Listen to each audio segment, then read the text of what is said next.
Brakes are an important system to the operation of your vehicle. When you hear a squeal, that's a warning signal. It could be caused by the wear indicator on your brake pads. It tells you when you need new brakes.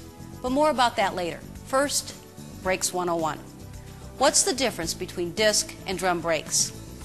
Both apply friction to stop your vehicle. And with disc brakes, your foot on the brake pedal activates the hydraulic fluid that engages the piston in the caliper to press the brake pads against the rotor.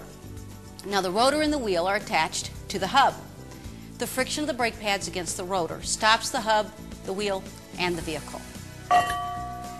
With drum brakes like these on the rear, the same foot action creates hydraulic pressure against the wheel cylinder, which pushes out the brake shoes against the drum.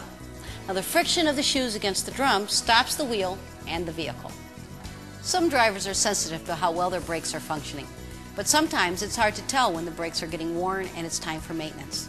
That's where the squealer comes in. This little clip on the doorstop pad is the squealer. It's a built-in wear indicator that makes a high-pitched warning sound when the brake pads are worn and new pads are needed. The brake wear warning sound means that soon your brakes will not work well, and that could lead to an accident. When you hear the warning sound of the wear indicator, have your vehicle serviced.